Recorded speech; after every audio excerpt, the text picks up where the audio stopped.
Demonstrating how not to use the microphone, as always. Welcome to anyone watching on the webcast, and can ask participants to please use the microphones when speaking, as the meeting is being webcast. First item, do we have any apologies for absence?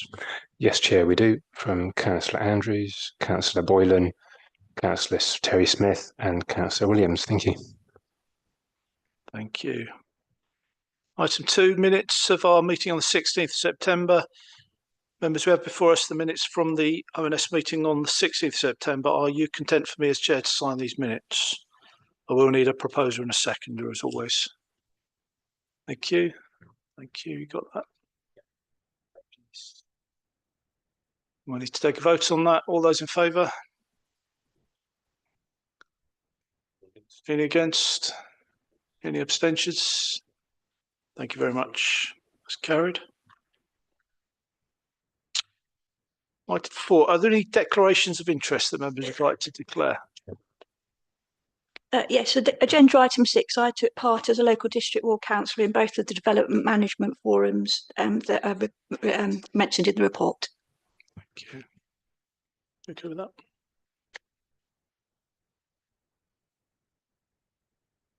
So that takes us to the first substantive item, the Council Tax Support Scheme for 26-27, pages 24 to 30. Your pack, and I'm going to ask Councillor Carl Britton to introduce this item. I beg your pardon. Who is it going to be? Neil. Okay. Good evening all. Yeah, Neil Wright, the Shared Service Manager for Benefits. Thank you. Go ahead, please. Yeah, evening all. I'd like to just give you some information really with the proposal to extend the Council Tax Support Scheme, the current scheme, for the financial year 2026-27. The scheme, just to give you a bit of history, is based on the statutory council tax benefit scheme that all local authorities have used for many years. It's a means-tested scheme. It looks to help people on a low income with their council tax support, and we administer and have done so for years. And we've had actually, the caseload has varied over time, but we've had an increase in caseload this year, which I've been pleased with because we've had a take-up exercise and publicised the scheme a bit better, made the application process a little bit easier for people. So that's led to more council tax support recipients for the current year. Obviously, as well as ourselves, the county and the police are two preceptors, so they have an interest in our council tax support scheme, but they have no, they've got no problem with us extending the scheme, the existing scheme for the new financial year. What I did want to explain, however, is that we constantly look at the scheme to see if it can be improved for residents and for the council. One of the slight difficulties we've experienced in the last year or so is there's a greater universal credit is a government legacy benefit that's been introduced, which a lot of working age people now receive.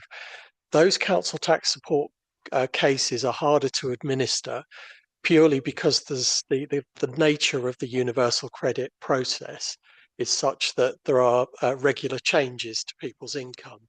And when that happens, we then do a revision of their council tax support, and we need to then send them a new bill and a revised instalment plan. So what we've looked at is whether there was a scheme we could introduce that would remove some of those, the need for so many transactions. It would be, a simpler process for the residents and for ourselves. The administration would be easier. So we've looked into doing that, and we presented a report to the committee in June explaining the reasons for this. It's an extensive piece of work. Obviously, we want to make sure that nobody loses out with any changes to our scheme, and we want to ensure that it's wherever possible cost neutral, and also the preceptors are happy with it. There's a lot of consultation that's required so that when we embark on the scheme, it's been well publicised and any issues have been discussed. That piece of work, although we've done some business modelling, quite extensive business modelling this year, and we will continue to do that. There hasn't been, we've not managed to complete that business modelling enough for us to want to introduce a scheme for 2026-27. Indeed, I don't think there would be time now anyway to embark on all the consultation activity that we'd need to do if we wanted to implement a new scheme. So for that reason, as much as I said, we'll still constantly looking at the council tax support scheme to see if it can be improved and to see if it's feasible to change it. But for the current year, or for the 26-27 financial year, the recommendation is that we keep with the existing scheme. Obviously, the existing scheme has been around for a long time and provides assistance to residents, and we're always looking to improve the way that we implement the scheme, and any changes we can make in the as I say, the benefit process. We want to make it simpler for residents. We don't want any residents to not be able to access council tax support because they find applications difficult and things like that. So bearing in mind that we're looking for efficiencies with the existing scheme, the recommendation for members is that we extend the existing scheme for the 26-27 financial year. So that was really what I wanted to explain about the proposal. I'm happy to answer any questions or explain further if needed. Thank you very much. Members, any questions, comments? We'll start with Councillor Buckmaster. Thank you, Chairman. Yeah, I appreciate there was an attempt to look at other ways of doing it. I think some banding was possibly involved. My instinct now is equally, it's probably too late for the coming financial year, but I would have thought, given the fact that things are going to change over the next few years, that it's safer to stay as we are. As you said, it's been the system for quite a few years, and changing it does affect not only this authority, but also the other precepting authorities. So again, I just feel that staying as we are would be safer. Thank you, Chairman. Thank you. Councillor Nichols. Eric, you asked my said what I was going to say basic, but I wondered if there was a case of bring it in as a dry run so that you can test it out before it might go to a local authority that takes the place of the district councils, or perhaps that would be too much work. I guess the dry run, as you say, was part of the business modelling that we did when we looked at the feasibility of having a new scheme. So we've seen some of the effects that it has. As I say, there was always the difficulty is some residents would have lost out had we introduced a banded scheme. I think all local authorities that have introduced it have had some difficulties, and we were looking to sort of minimise those. It was, I'll be honest, from someone who obviously in the benefits field, and my colleagues, we all found it more work than we thought to try and make sure that it was what we wanted and would be something that would be acceptable to all of us and also the residents. It's it wasn't an easy, and the amount of consultation and that's required as well made it difficult. So yeah, we have looked at it in some detail and we'll continue to do so, but we didn't get to the stage where we were ready to present a new scheme. Councillor Horner. Yes, thank you, Chair. I just wanted to express my disappointment that we haven't got to a point where we can at least be looking at a banded scheme, because I do feel, having had supported people who were on universal credit and had to claim council tax in the past, the current system is complex for them, complex to understand, and also complex for the revenues and benefits system, I'm sure, as well, to when you're getting that continual changes in universal credit levels. So yes, I'm a little bit disappointed with that. I do very much take the points that that have been made about the timing of this and going into LGR. But I do note that North Herts already have this scheme. So depending on what comes out of the reorganisation, it may be something that we see coming forward as part of the new unitary authority, or maybe not, because obviously we don't know what those boundaries are going to be. But I just wanted to express that. The other question that I had actually was that I noted that you had got, and from the graph, there had been some increase in working age, the number of claimants under working age, and you mentioned that with the work that have been done to advertise the scheme. The figures that are in the graph, are they year-to-date figures, and are you expecting that to go even higher between now and the end of the financial year? That was my question. Yeah, indeed, they are year-to-date figures, and I do expect an increase in the caseload. I think we've probably seen the impact of the take-up work that we've done, the main impact already. So the number of new cases we've had is starting to slow down, but it's still increasing. We're still getting more people on the council tax support scheme, which I'm pleased about. Just to go back to your earlier point about the devising banded schemes, as I say, we looked at it. I think the thing that surprised us, and I know speaking to my Hertfordshire benefit managers, we have a networking group. What surprised us all was the impact of universal credit, where working age people started to receive it.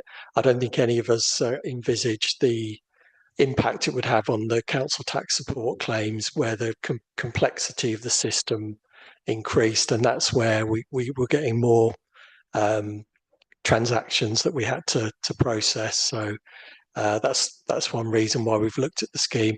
I'm in touch actually with my colleague at North Herts, and I've looked at their scheme that they operate, and they again, it hasn't been by any means an easy ride for them. I think there's always issues to look at in benefits, but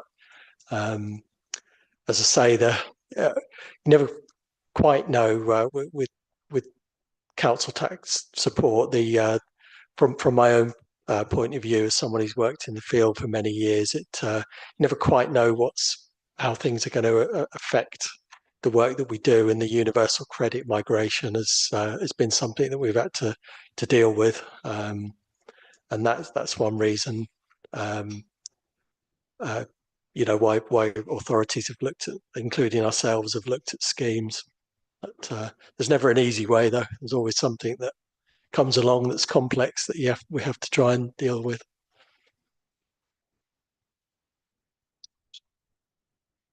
Oh yeah, thank you for this. Having worked with people who apply for universal credit or are on it, and I know the fear and terror it causes within them. Anything that is then mobile is really horrible. Did you get any sense that DWP themselves are looking at this and trying to make it easier, because it would make it easier for them if for nobody else? And I just wonder whether there's any move to approach them around this. Yeah, actually, we have networking calls with the DWP, or local authorities are on those calls, and we have a liaison. If I was to be honest, most of the impression I've got when the question's been asked, as you say, to the DWP, look, we're having a problem with this. Is there anything you can do through the universal credit system that we can use in tandem with you to make everything easier for both of us? They've perhaps struggled. I guess that they've got their own objectives when they're designing the universal credit scheme. So the compatibility with the council tax support scheme for local authorities, I don't think is necessarily high on the agenda. So we will always try and explain things to them and network with them, but I have to say that there hasn't really been anything that's affected, anything that's helped us on the council tax support side.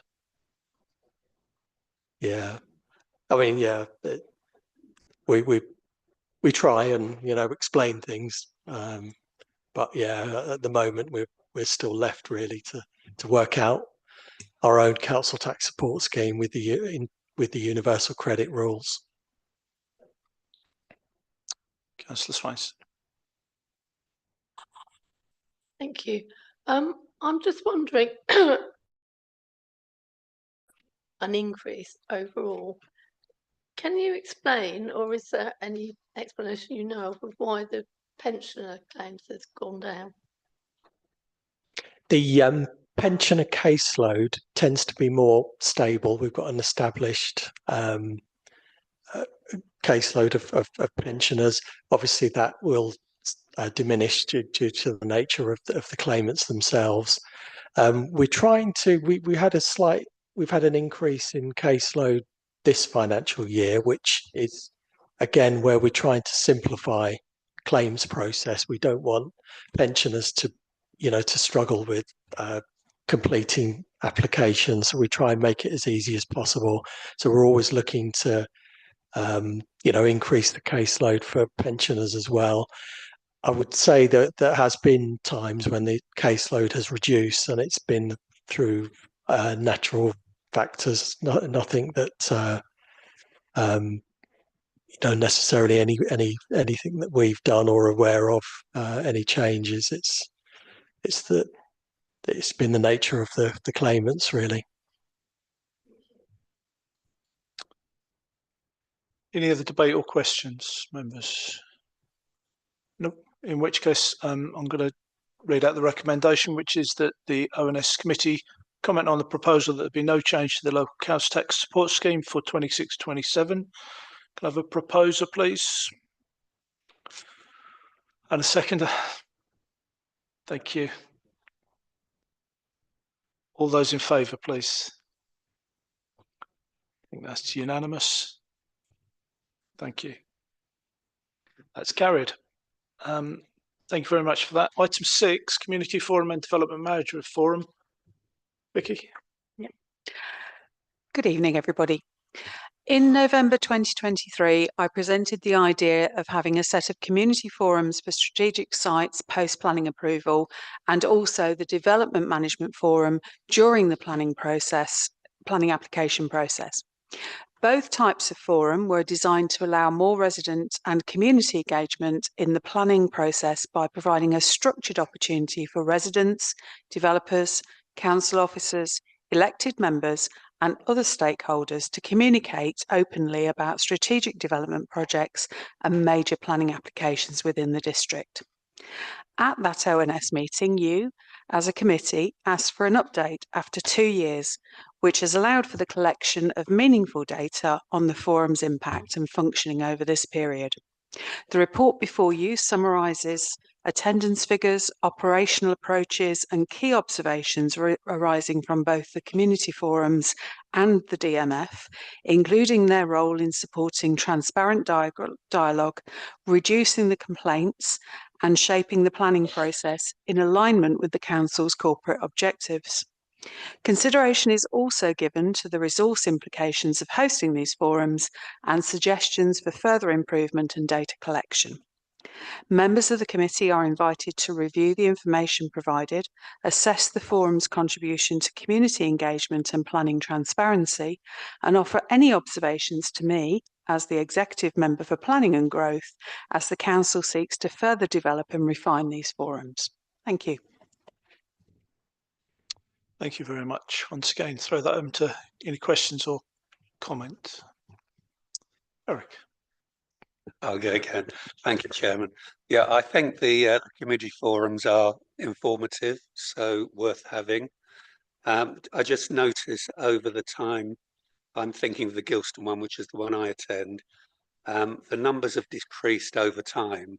And I guess what it's come down to now are the affected parishes, the neighbourhood plan group and so on. So I just wonder whether we can reach out to the wider community to get their involvement, because as I said, they are informative, having the utility companies affinity with their last time. I think Thames Water have been previously. It's really helpful to understand how they operate. But I would have thought, you know, as we're at the 2-year point, to directly talk to the neighbourhood plan group and the affected parishes to say, what would you like going forward, or how can we engage with more of the community? Because I'm sure they would like to do that. Oh, you should say that we do have a pre-meeting with the neighbourhood planning group and the parish councillors, and we asked them exactly that at the last one, because obviously part of this is reaching out to the members of the community who might not discuss things with the parish council, neighbourhood planning group, or have something that's very, very specific. And we are working on better comms because it's not the sort of thing that most people get very excited about doing on a Tuesday or Wednesday night. And so therefore we will be looking at ways of encouraging more people.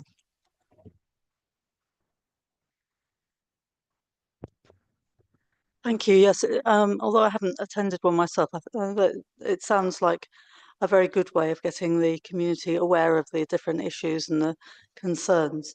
I just had a quick question about how you decide when to hold one. I mean, in the sense that at Gilston there've been 5 or 6. So is there something that happens that means that you hold a forum? And who is it who kind of makes that decision? Would it be the developer? Would it be a discussion between the developer and the district council? How does it actually work? So that's just a clarification. So we schedule them. It sort of depends on how many issues there are. So with Gilston, because it is one of the largest developments in the country at the moment, that is having a quarterly forum at the moment, because there are a shopping list of issues. There's a lot of work going on the ground. So people that are living there might be disrupted, because so for the one we're going to do next, we'll be talking about all the works that are going to happen on the roads, so that people are aware of what's coming and what will affect them, so they can then plan.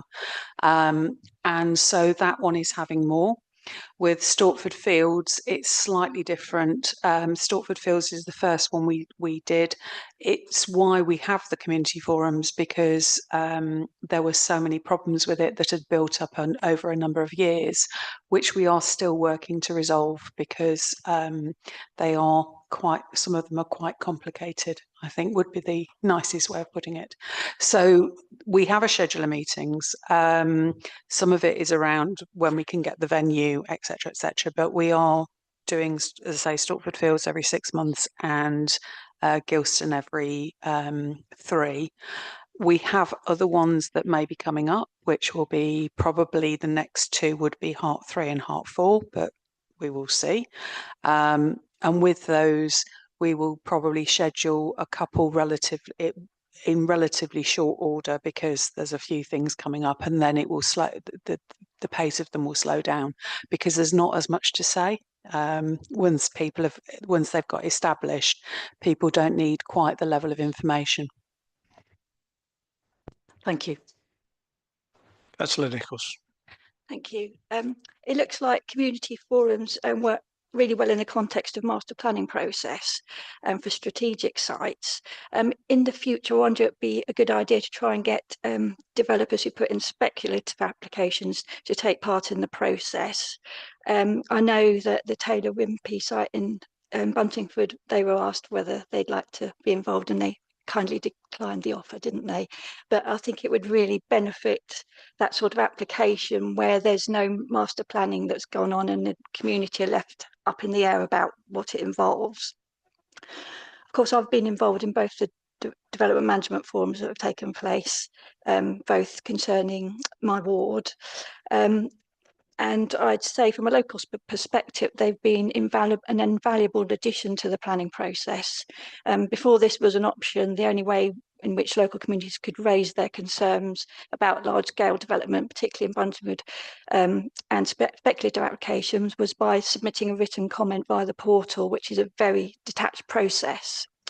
So with a face-to-face meeting, there's an opportunity to really challenge developers on some fundamentals of their applications and point out real areas of concern that might otherwise only be addressed much further down the process.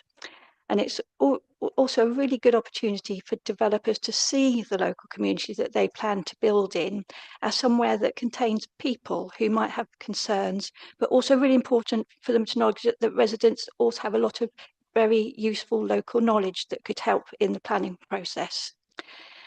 I think even though one of the applications has since been approved that was before the Development Management Forum, the Taylor Wimpey one, it really in fact helped form the process and push for some better outcomes for the community and made sure some of the key areas of concern were given a lot more attention that they would otherwise have been the case.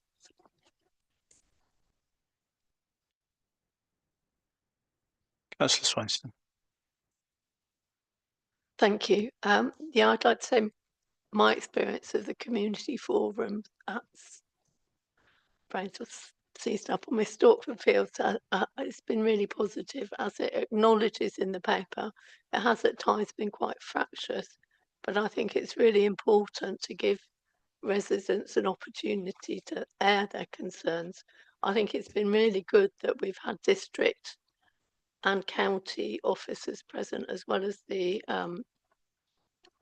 local representatives, because it's also helping, I think, residents to understand the roles and responsibilities of the different councils and who they need to go to about what.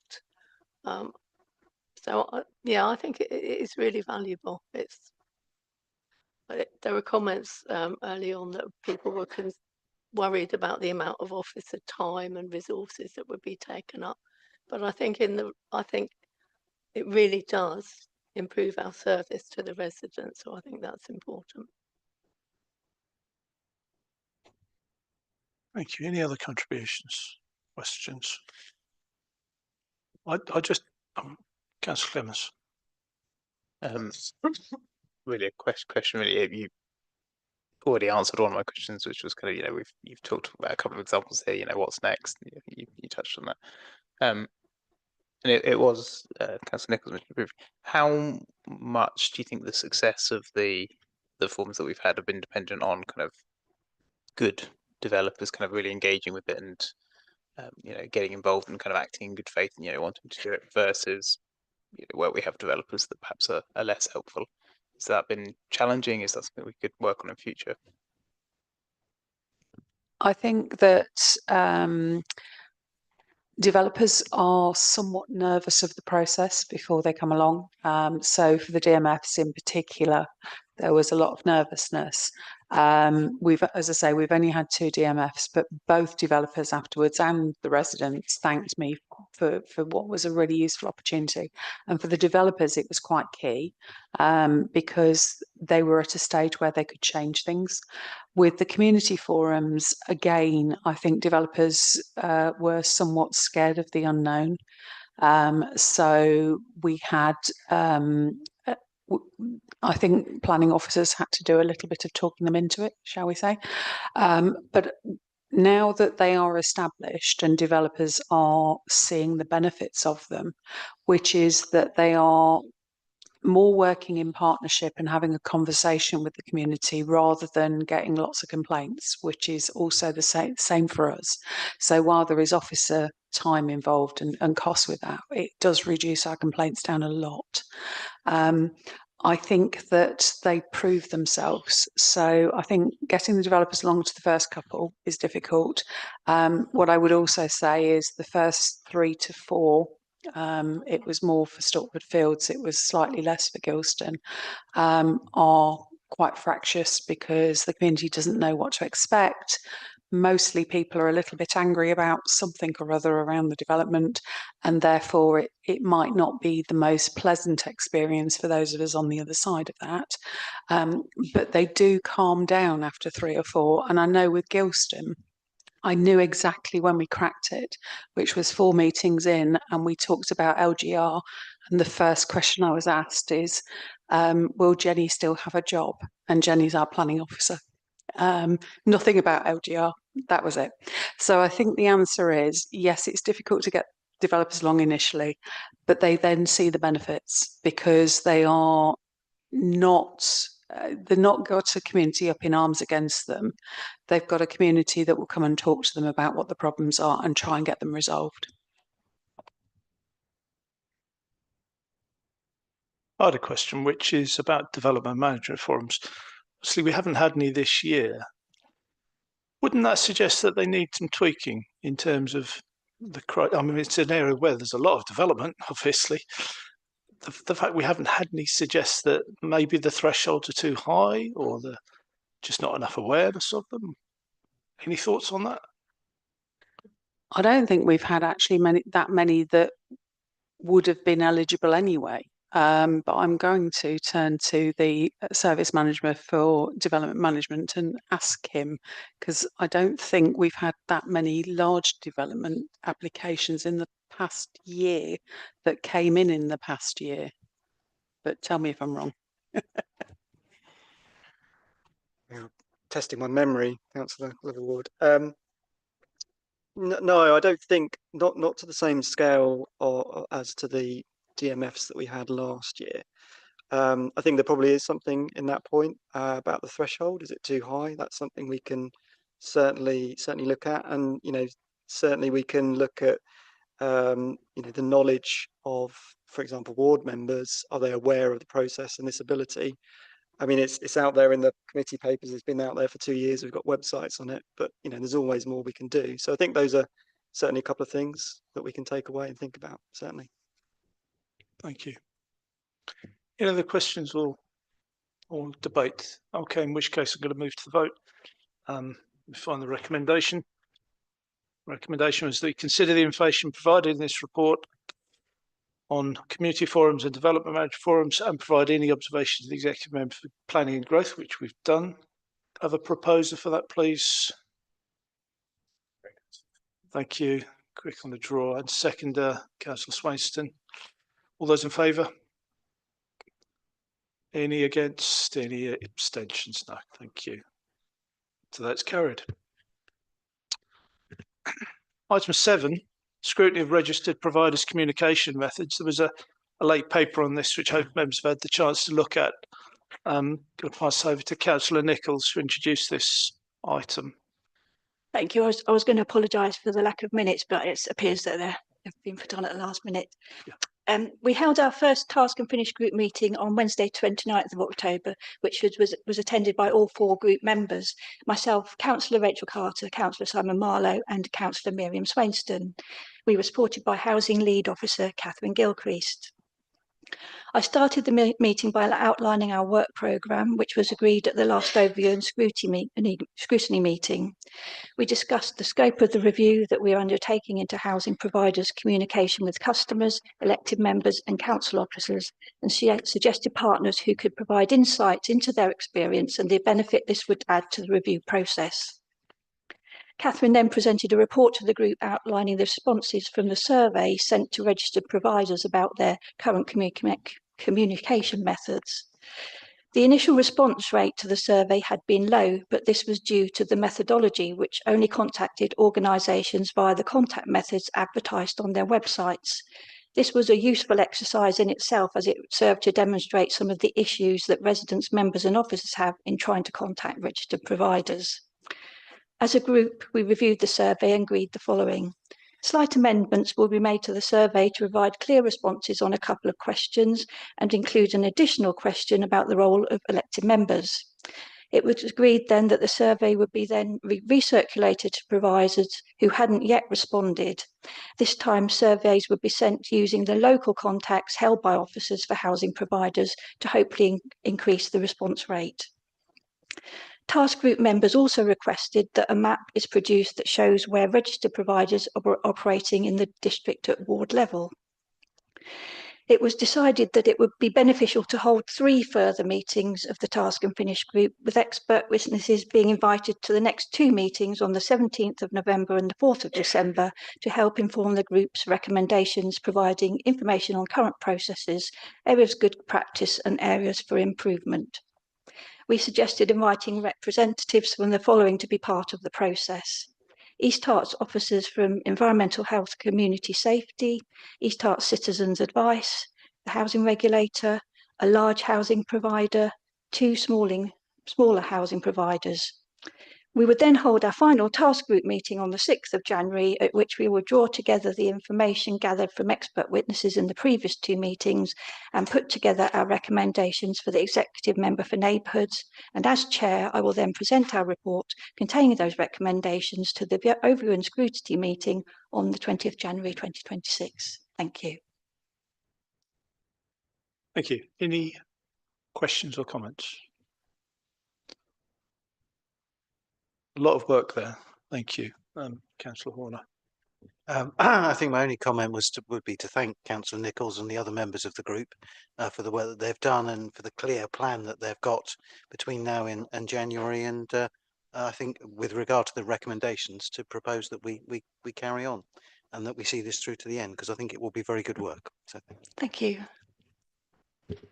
Just want to, Councillor Goldspink. Thank you, Chair. I would just like to add my thanks to Councillor Sue Nichols for arranging this and for working so hard on it. I do think it's really very important, and it's very interesting that it's right at the beginning it's hard to contact the housing associations because there's very little information about contacting on their websites. So I thank Councillor Nichols very much. Thank you. I had a question, which is you've set yourself quite an aggressive timescale for this.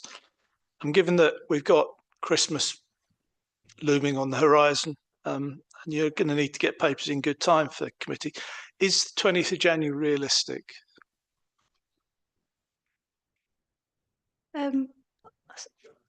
Well, perhaps naively we think. Well, no, perhaps naively we discussed that and thought it was achievable. I don't know what Jonathan thinks.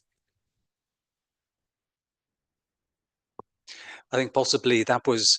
I think there's a lot. There is, as Councillor Jacobs is saying, there's a lot in this. I mean, I think I would offer a suggestion that to keep the pace and so keep to that timeline. But I guess with the consent of the chair, if it gets nearer that you may want to just have a little bit more breathing space and elbow room to get it, to get as much detail into the final report, but almost work to that timeline to keep the pressure going, and then just review it a bit nearer the time would be my kind of officer suggestion to members. Thank you. Yeah, nodding of heads. Councillor Carter. Thank you. Yes, I think this is going to be a really interesting piece of work. And I'm really glad that we're going to call the Citizens Advice Bureau as well, for ask them for evidence, because they just speaking to the chief executive today, that they have a lot of background information on attempts to contact the housing associations on behalf of their members. So I think that it would be certainly very valuable to reach out to them. Any more questions or comment?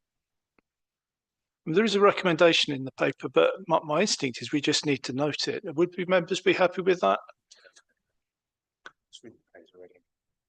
Okay, being proposed, so we have to go through the formality, which is to approve the progress of the task and finish group and agree the final report be brought to us on the 20th of January. Yeah, it's been proposed. Seconder. Thank you. Councillor Cox. All those in favour? Thank you very much. That's carried. Supplementary pack now for the next one. Yes, and we now move on to the supplementary pack on the mobilisation of the waste recycling and street cleansing contract. Councillor Hoskins, and there's a presentation, so I'm going to move. So, mild correction, it's Hoskin, there's only one, fortunately. Yeah.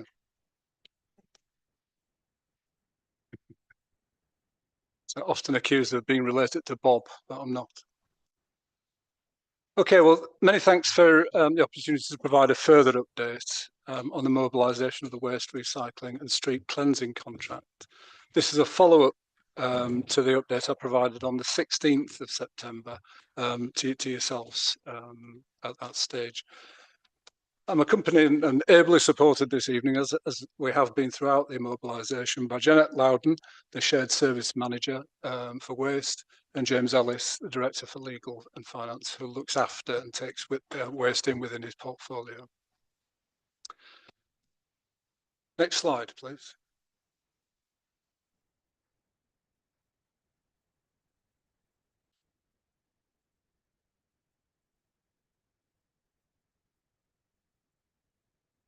Okay, thank you.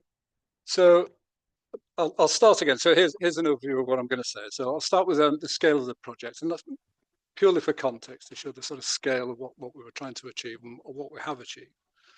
And it's a snapshot of where we were immediately at go live. So the rollout of the new containers immediately at go live, and then a more up-to-date position that we currently occupy.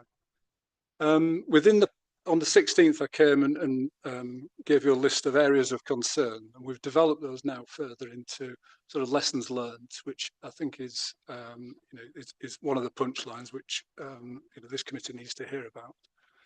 And then, I guess to close off with, what we set out to do, what has it achieved? What are the initial results? And just a sort of forewarning that they are initial results, and things will settle into a different pattern, I guess, as we go forward. So what this presentation doesn't do, it doesn't cover the governance of the project and the other detail which is in the paper, but we're quite happy to take questions on the whole of the paper. Rather, this is just a focus on these lessons learned and the initial results. Next slide. So this is something you'll be familiar with from the last meeting, and it's really just to focus in on the bottom line. There are a staggering 200,000 items we needed to be delivered across East Herts to each of our 66,000 households. So some complexity around the bins. We were far more complex an operation than at North Herts. North Herts had previously in 2018 gone for food waste collection, whereas this council didn't, but now is our turn. And so that was a complexity around the food waste caddies and the change of stride that required of our residents. Next slide, please. So at the 4th of August, we had 97% of the containers were delivered, and that sounds like an excellent result. And indeed, it is a good result, but it's still left a significant number of people, something like 1,600 households, which didn't have a combination or the correct combination of containers necessary to join in with the scheme. And that was annoying, and I'll try and describe how that came about. That was the position immediately prior to go live. And if we have the next slide, a short and pithy statement, all the containers have been delivered, but I would put a caveat on that. That's as far as we know. And it is, and you'll appreciate this as ward councillors, it is often surprising how people will sit on a problem and not actually tell you until way after the event. So we still need to be knowing about those issues, still need to be having the feedback. If there are containers that we need to deliver, we want to be doing that and making sure that everybody can participate. And I'm sure there will be some examples that you've experienced in your wards. So the next thing I want to look at are the lessons learned. If we can move to the next slide. The first one was container deliveries, and I've sort of given an overview of that, a broad overview of that. The next one is communications. Next one is customer service and digital transformation. And the latter one is collection issues. So there may be others that spring to your mind, and by all means ask questions around each of those. So I'm just going to go through and do a quick overview on each of those so you can get a feeling for what happened. So if we can go to the next slide, please. So on container deliveries, there was a problem with logistics. The East Herts bin deliveries actually commenced in June. So this was heading towards the 4th of August go live. And the expectation that would be done by mid-July, so we'd have time then as a sort of contingency to be able to go back and fix the gaps if there were any gaps. And I guess there are a couple of things that happened there. One of which was that the delivery teams had a target or sort of a calculated, a model target of 468 households per day. But that didn't happen. They didn't reach that number. They didn't reach that number for a couple of reasons. One was that we had identified a bin store. So this is where all the bins could be stored prior to being delivered. But that didn't happen. We weren't allowed to use that site. And we ended up actually using a combination of other sites, which added some considerable time, something like 20 minutes per trip, to be able to the journey times to be able to do those turnarounds. And that all added into and eroded, the efficiency of being able to get these things out. And certainly the productivity suffered as a result. And I guess, it's a gobsmackingly obvious one, but the delivery staff didn't have the local knowledge. And that's very difficult to procure. They didn't have the local knowledge. It was subcontracted by our contractor, Veolia, to a national provider who apparently is the go-to people for this. But they didn't have the local knowledge, and they didn't, it seems, and again, I think this is understandable. In a rural location, it's quite hard to find some of the sort of off the beaten track locations. Not an excuse, just a reason. One of the issues within container deliveries was data.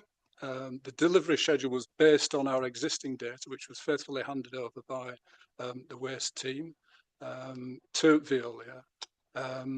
And, with a health check to say, you need to check this, you need to be aware that this is as good as we've got, but you need to own it and check it.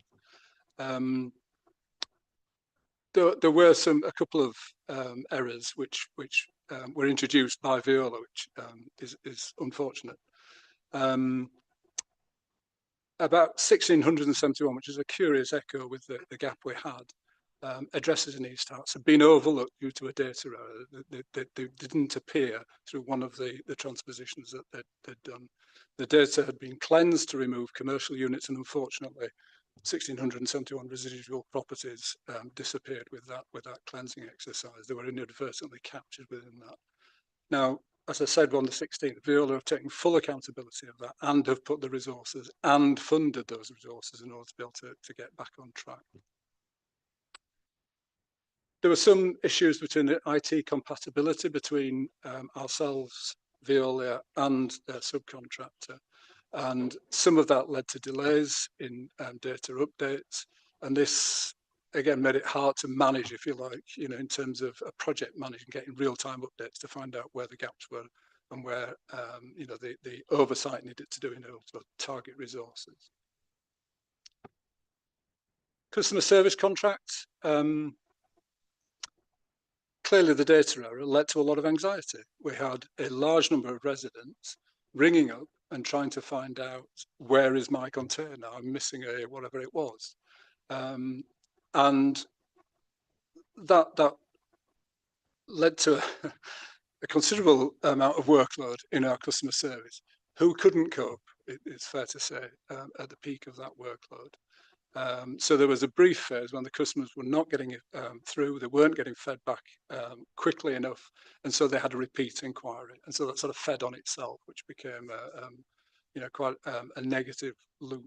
That was brought back into control, quickly, or as quickly as we could, with focused managerial effort between the waste team, Veolia, and ourselves as exec members. And that group worked really well in terms of focusing focusing attention on where the effort needed to be. So if we can go to the next slide, please. Communications, it'd be extraordinary if any lessons learned didn't have communications on it. Everything seems to, and understandably, relies on good communication. And there was, and you'll see that in your appendix 4 within your pack there, a very detailed, well planned out communications plan. But there are still gaps in our communications with residents. The collection day changes. Something like 70% of residents within East Hearts had a change to their day of collection, and that was simply necessary to be able to fit in the 3 weekly schedules. But that meant that virtually everybody was affected, and that led to a very quite extraordinary matrix of variations of a standard letter. So there was something like 20 odd variations of the standard letter which had to go out, and the process of doing that was, I suppose, frustrated by a late handover of the new routes. So in other words, which addresses fitted into which days. So later than anticipated handover of that data from Veolia, which put pressure on the team to be able to then to try and get those letters out promptly. Further exasperated, it's like one of these things that when it starts going wrong, it goes wrong big style. So then Royal Mail, goodness knows what they did, but they corrupted some of the files. So the mail merge went in wrong. That was spotted before they went out, but again, there was a delay of having spotted that before they could then actually receive or get out and get delivered to customers. And to add insult to injury, the first class mail was late and didn't deliver them on time. So we had a number of instances where letters arrived spectacularly after the information was meant to have been received. So that was irritating, but it's part of the scheme. It's one of those that you have a well-detailed, well thought through, well-resourced communications plan, and then the thing tumbles, which is annoying for the team. And even more annoying for residents on the receiving end of that. Next slide, customer service and digital transformation. It was anticipated, and we were well briefed in terms of this would be an increase in workload. Things would not go smoothly, and there would be a need for extra staff. And indeed, 6 extra staff were recruited within East Hearts to be able to do that. The project shortfall, i.e., what I was talking about before about the container deliveries, drove up a much higher than anticipated volume of calls to the point where they weren't able to cope, and there had to be an intervention in order to be able to get back control of that situation. I think one of the areas which East Hearts needs to look at more closely, if we're in this position again, is that we had a very low level of customer relationship management self-help facilities. So our functionality online was virtually non-existent. And that was because of delays within transformation, delays within implementation. It's a reality that's what we went into the situation with. But again, it exacerbated the situation when we got there. So it was doubly annoying for residents that were held on the phone for 40 minutes trying to get through, when they could have, if we'd had the right facilities. North Hearts, were ahead of us on this, did have the facility and they were able to self-help. We sort of cauterized that by having a number of interventions, internet-based interventions, where we put forms online which enabled people to do that. But it was after the go live, so it was after the event.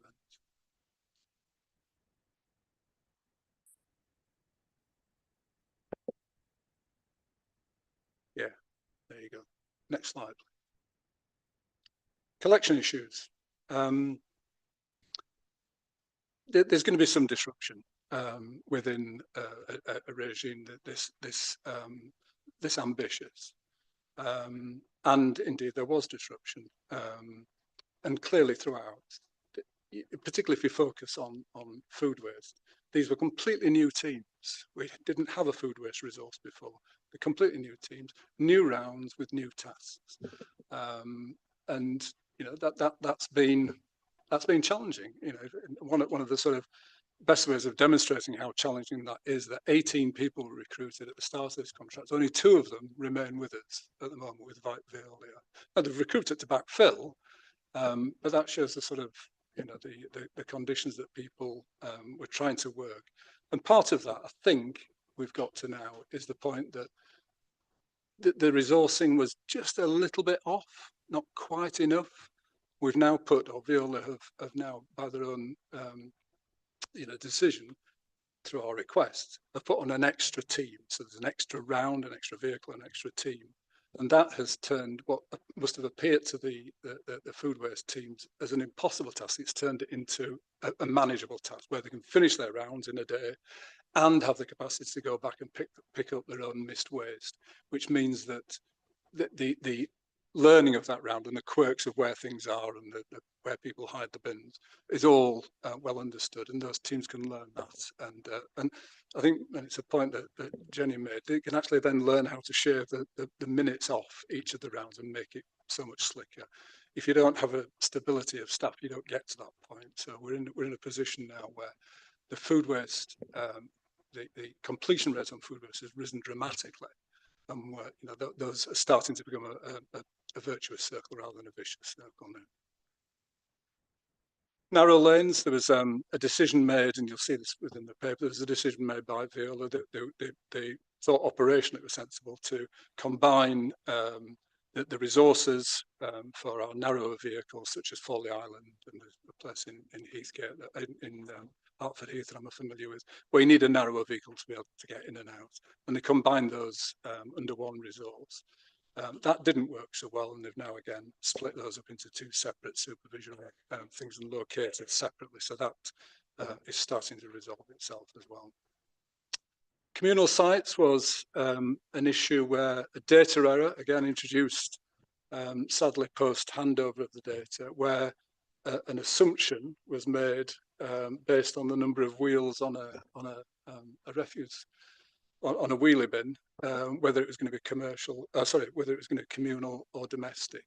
And that generated something like 897 communal properties within East Herts, where they were on a 3-weekly schedule, where they should have been on another schedule, whether it was 1 week or 2 weeks, but they shouldn't have been on a 3-week schedule. So you can imagine that created quite a lot of angst amongst communal sites. And again, it was one of those things which needed to be chased round. And again, as soon as it's identified, it was promptly actioned, but it found us rather than us able to get there in the first instance. But what we've done as a result of that is there's now a separate exercise where there's a resource going around looking at the communal locations, making sure that the signage is correct, that the containers and wall space are all intact, that the teams know where they are, and that leaflets have been distributed to the residents. And we're tying in with we've had, I think, one forum so far with the property managers, where there's a joint forum where we can discuss how those communal sites are managed. So there's very much like the previous article, the previous item, there's that discussion going on where it becomes a bit more collaborative. So there's the soul searching lessons learned. So we'll take questions on that, I'm sure. But I just wanted to give you a flavour of what's been achieved through the rollout. So if we can go to the next slide, please. So this is, and the contract is such that the East Herts and North Herts data is combined now. We don't get separate management information unless we particularly request and drill down on it. So these are combined totals across East and North Herts.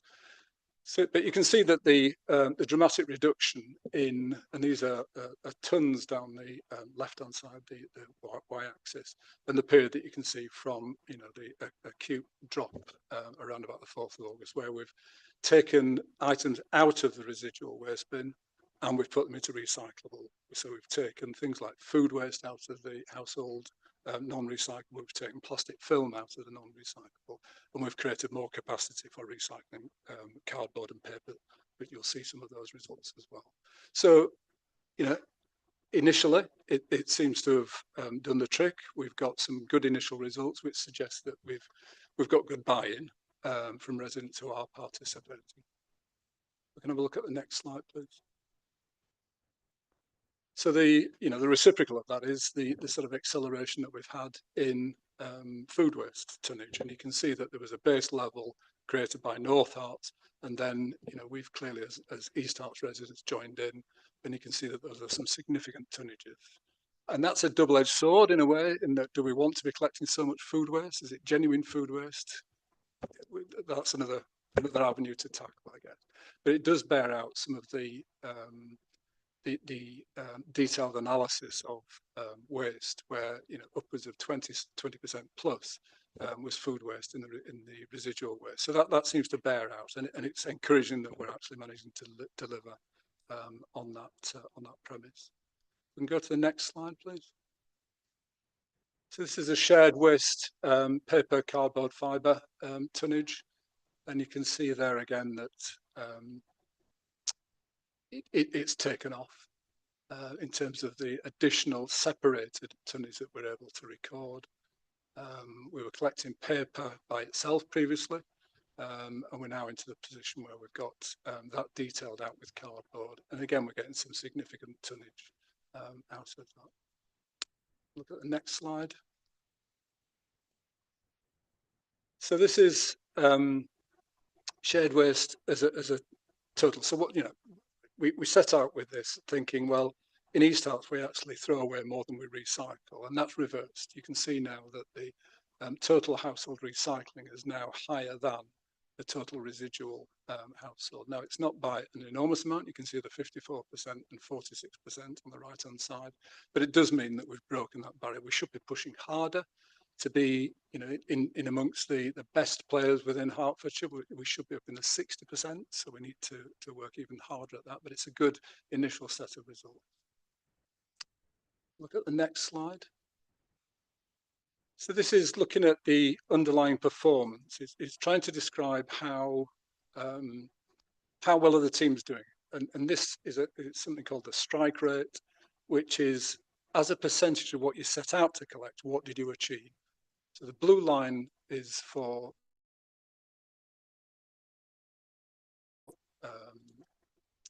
and residual waste, and the orange one we've asked to be, because of the difficulty we were having with food waste, we asked for it to be shown separately so that we could then start addressing the issue. The 11th of October is the data was missing, so don't think it went to zero. It wasn't zero, but I didn't want to synthesize a figure in there, so I've shown it as a piece of data missing. But you can see how initially, say, and this is just a snapshot for October, but towards the back end of October, the extra team got put in, and you can see how that's resolved at a much higher performance now in terms of food waste. But that's not to say that issue has disappeared, but it does mean that it's in a much better place and a more reliable place, the performance, than we've had previously. And the next slide. So this is more for interest, I suppose, really. So this is something that a few of you lived through before in 2018, when the previous contract went live. So here's a snapshot, and I've used North Herts for 2018 because they went for food waste in 2018. So the sort of complexity of the rollout was something similar to ours that we've just been through. And East Herts clearly is the line at the bottom. And this is missed bins. So this is saying, of the bins that we set out to collect, how many do we actually miss in a day? How many are reported as missing? And this is a 3-month aftershot. So in North Herts in 2018, the implementation was about May time. So August is 3 months further down the line, as is ours, October to August. So they're sort of similar snapshots. And there's nothing more complex than saying we're in a better place now than we were previously. And this is encouragingly, after a lumpy start, is resolving into a much more steady state business as usual. There's further to go. There's still improvements to make. But this is putting us in a better place, I think, than we'd hoped to be at this stage. It was a huge operation. There you go. I'll take questions at that stage, if that's okay. Thank you very much.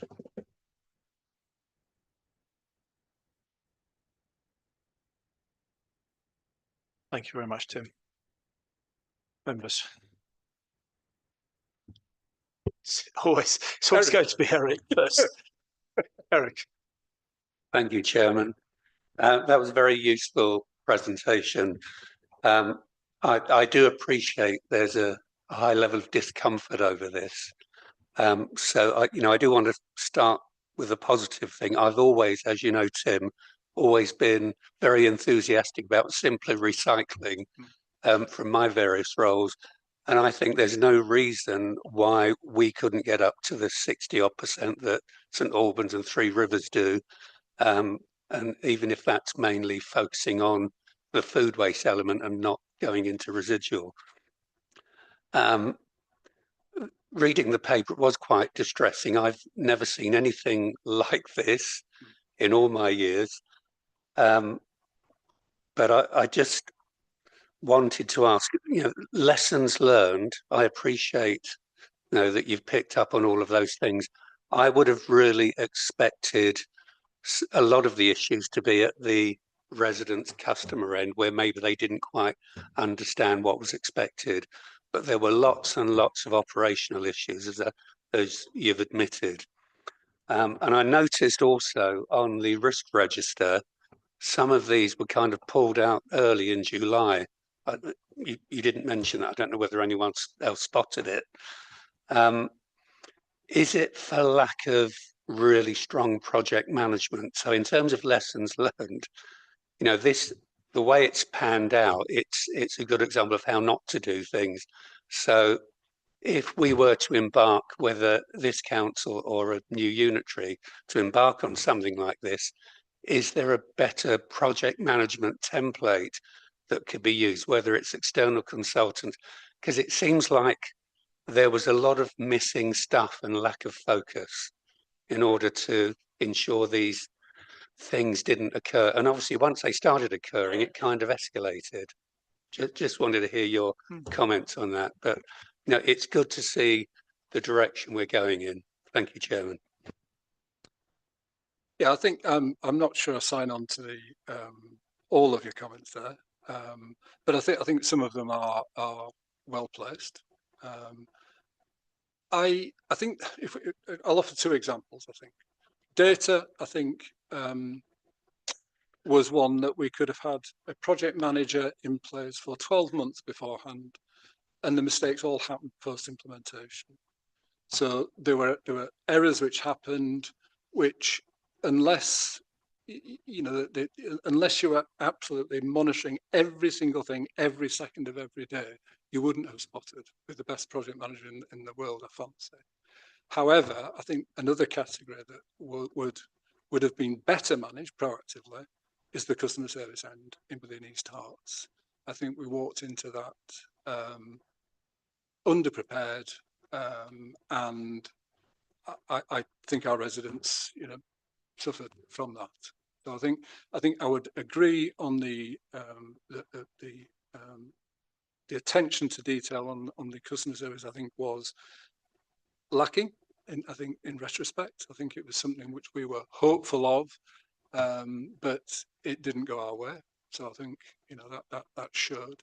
I think the data were just errors that happened on the way. So I'm not sure project management would have helped. If that's my view. If that's any help. Don't we? Any comment? Sorry, I didn't see which hand went up first. So Councillor Nichols. Just recognise what a massive achievement this has been, and really glad to hear the decarbonisation of the vehicle fleet, which is quite amazing in itself. I wondered, from a customer point of and resident point of view, problems using the online forms to report problems and the consequent overloading of customer services has been a big area of criticism and frustration, obviously. And of course, those issues have been amplified over social media, which is never a good thing, is it? Because it gets things out of proportion, obviously. The report does identify that there are IT system incompatibilities between Veolia, the council, and the distribution company, which led to delays in real-time data and a delay in responding to queries, and a certain amount of duplication of deliveries, which would have slowed things down. And I wonder at what point were these incompatibilities and other issues to do with the digital transformation process that were identified, and when they could have been identified, and could they have been rectified a lot earlier? And do any of those problems still remain? Thank you. So I think we have two separate issues that we're talking about there. So we have the first issue with the excuse me, the East Hearts digital transformation with the web forms being live, so that the residents could actually do that seamless transition of reporting either missed bins or loss and damage bins.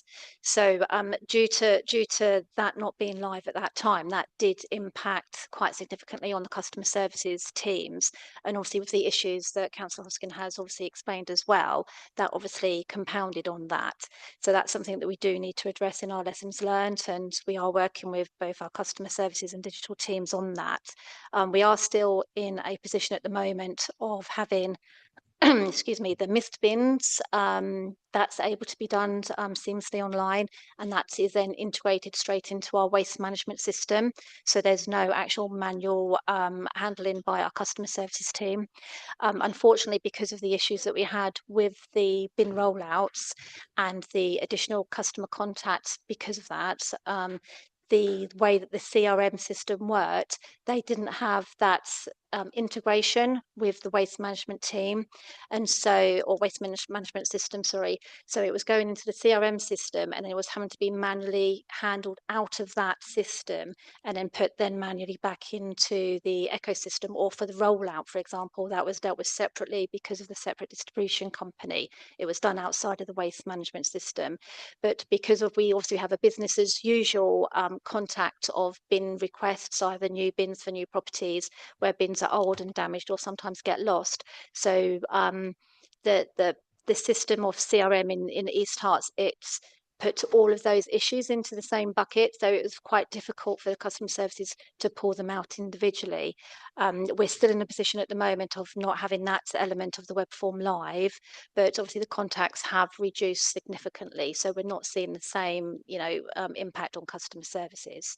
The second issue was the data for the actual bin rollout. Sorry, for the bin rollout. So there was aspirations from Veolia that when they had their distribution company, it's a very well known national company that most authorities and contractors do go to for this type of program, but they were using Google Sheets. So our system, we would give it to, or we originally gave the data to Veolia, and they used a Google Sheets system, which then they were then working with the distribution company, which was using a different system.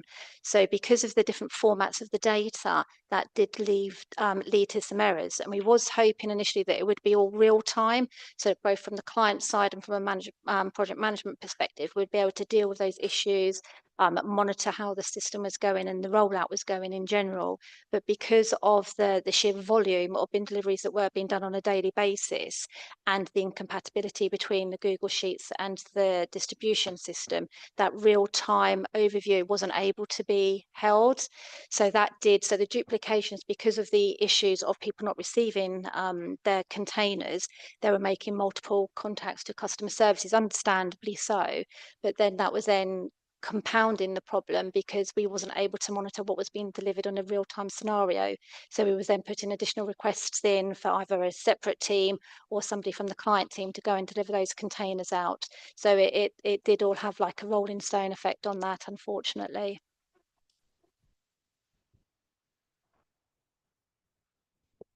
Tim, yeah, very good.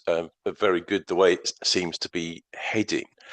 I suppose the question that I've got in my mind, and that last example about the CRM kind of says it to me again, is do you think our management were up to this job? You talked about North Herts having previous experience of this. Did we ask them the right questions? I mean, we're partners with them. Did we delve into what this was going to be like to do? And did we take enough on board? Why didn't somebody recognize that Google Sheets was not going to work with what we put into it? Those kind of questions to me seem they should have been there at the outset. And did we, once we'd realized some of these things, maybe not give ourselves enough time to get this thing on the road? And that's maybe why we got led down this path. I just worry that our management wasn't up to the task. Well, I mean, I think that's partly fair in terms of retrospectively looking back at what went wrong. I think we were in very good hands in terms of the team because they'd jointly managed both schemes, both North and East Herts, for years beforehand. So, and Jenny has been part of that team all the way through. So I think we were in good hands going into that. I think there was perhaps, and this is very, very easy to say afterwards. I think perhaps there was a collective naivety about the complexities of data, and the decisions of a contractor to then subcontract sort of gives you less and less control as it goes on. So, should we have asked a specific question about Google Sheets? Yes, in retrospect, of course we could. We didn't know Google Sheets were going to appear. So how could we have asked that question? What we should have had, I guess, and perhaps your main point is, did we have enough time to manage it? I think time is always your enemy on stuff like this. And you can't generally have a dry run in a live space because residents are involved, and you've got to, with this amount of communication, this volume of residents, and the complexity around this, and the commitment you have to make. You give a go live date, and you've got to go when it says go. Now, if this had been a different project, you could have said, we'll go live, we'll slip it by a month, that'll be fine. But you simply can't do that when everybody's been anticipated and built up for a deadline. So time wasn't our friend on this. I was encouraged by the speed at which the faults were found, and equally so by the speed at which they were resolved. And that relied on the knowledge of the team to be able to do that, and the managerial expertise within that team to be able to do that.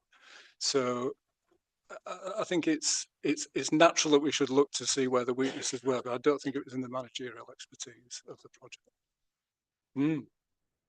Sorry, apologies. If I can just come in on that point. So again, it's the two separate issues. So the Google Sheets was project managed, and the bin rollout was project managed by Veolia, not by the waste team, and it wasn't actually in direct a conjunction with the CRM system problems or issues that were found. So they are two separate issues. So Veolia did organise and manage the distribution of the containers. They had brought in a project manager from one of their other contracts to oversee that.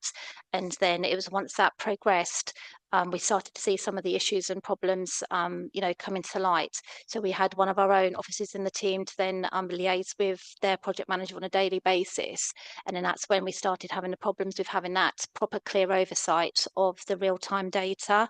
Obviously, the separate issues with the CRMs between both East and North Herts, they're two totally separate CRM systems that are used by both councils. So the client team had established some process mappings for all of the web forms for all the different contacts from residents, and they were given and worked with both respective councils' digital teams. North Herts Council had their own digital team that was working on that and was able to progress that apparently a lot more smoothly than what we were able to do in East Herts. East Herts we were using because of resources. There we had a separate consultant, or the digital team had a separate consultancy team that was working on that with their CRM provider. So I think that did added some additional issues with what we've seen in East Herts, unfortunately, and why we're still a little bit behind the curve with the web forms being established.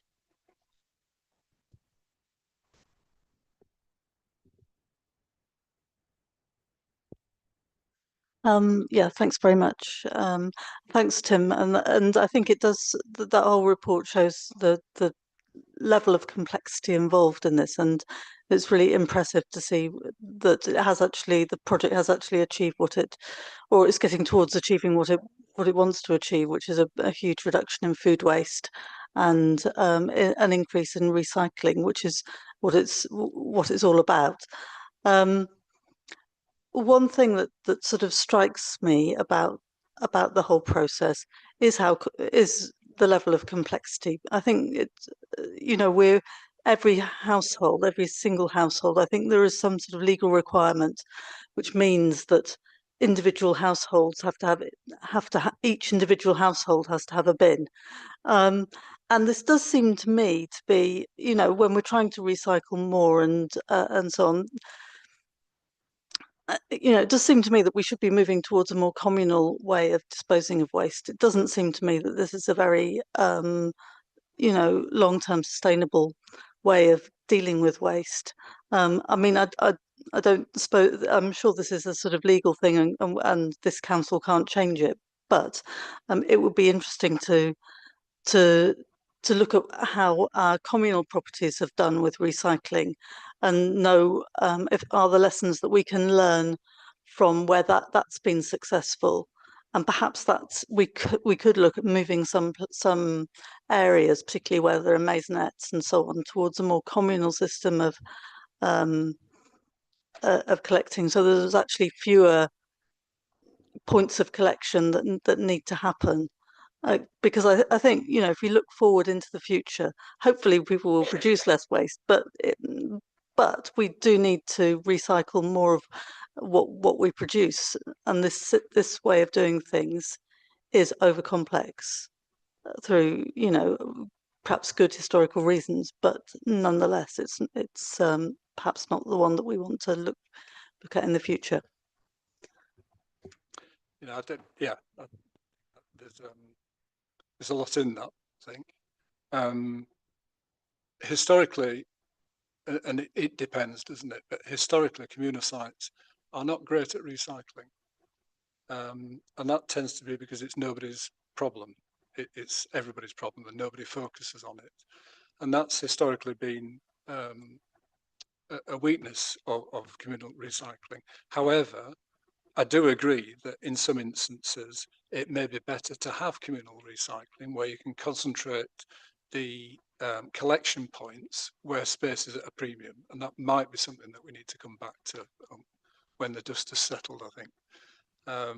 But I do think there's a lot of points which are worth following up there on communal recycling. We're trying to, through this exercise, through better labelling, through discussions with the property managers, with individual letters to properties, trying to detail exactly what, you know, how you can participate fully in the recycling scheme. We're hoping that will produce a better result.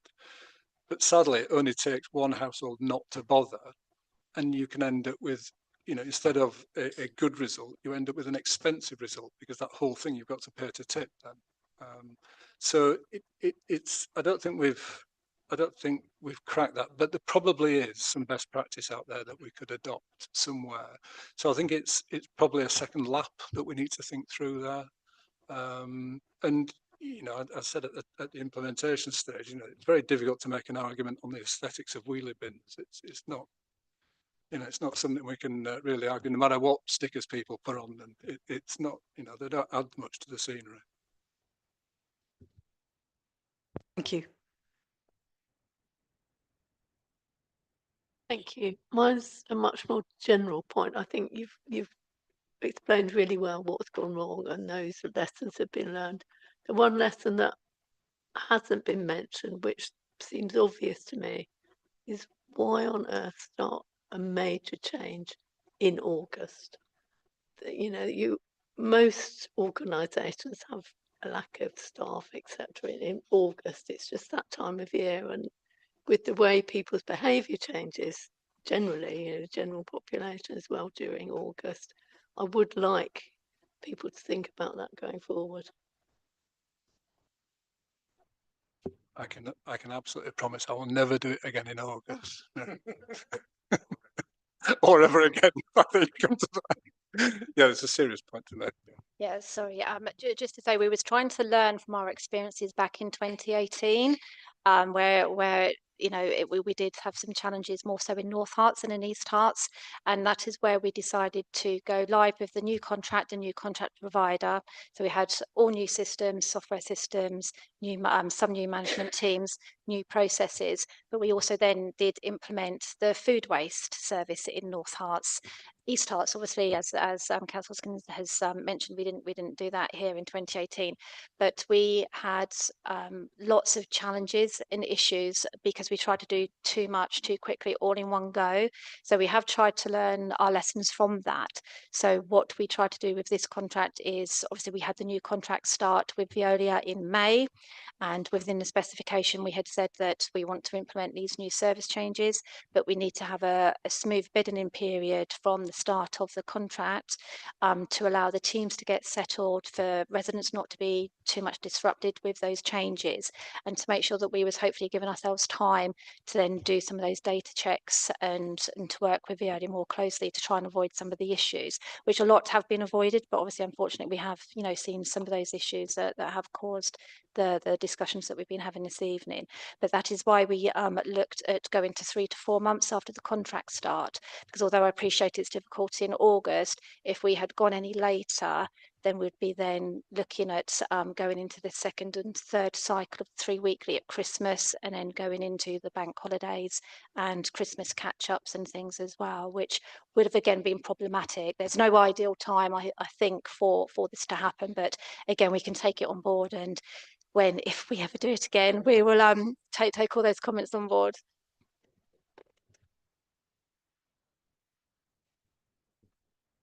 Okay, thank you. Yeah, I think my excuse me, My question was really around.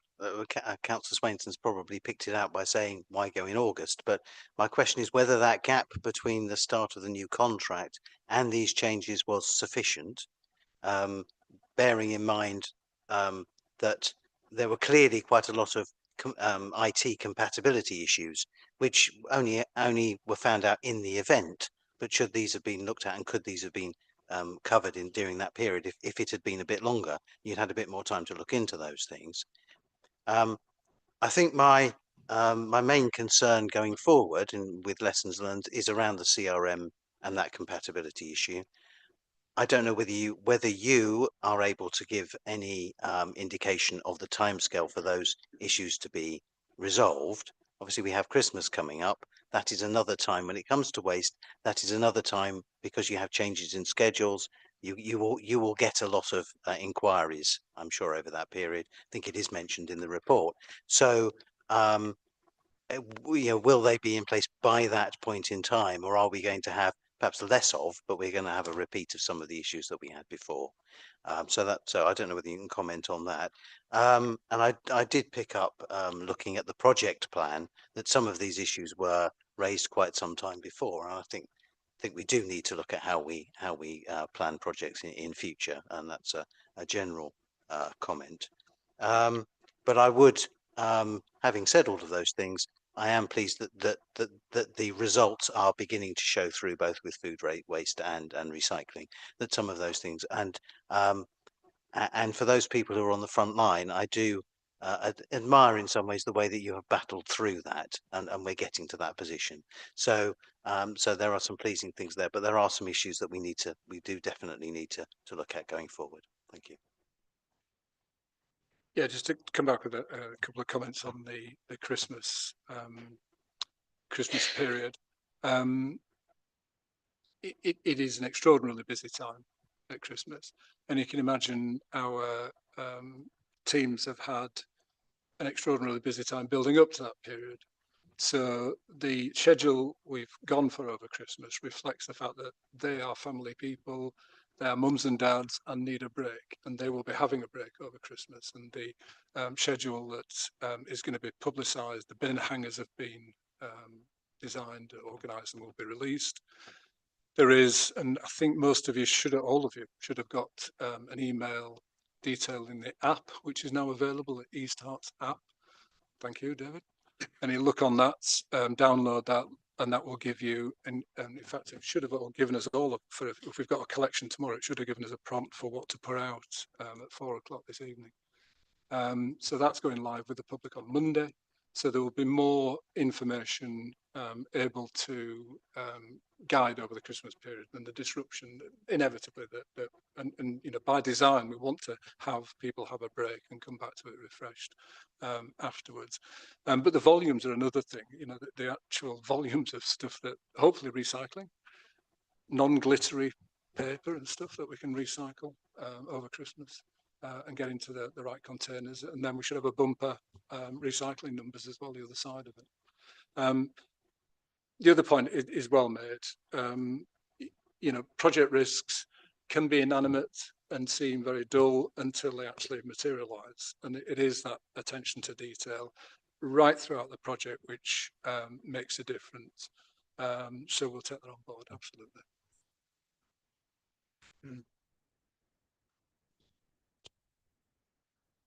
I think Councillor Horner touched on most of what I was going to say there, but I do want to say thank you to you and the whole team.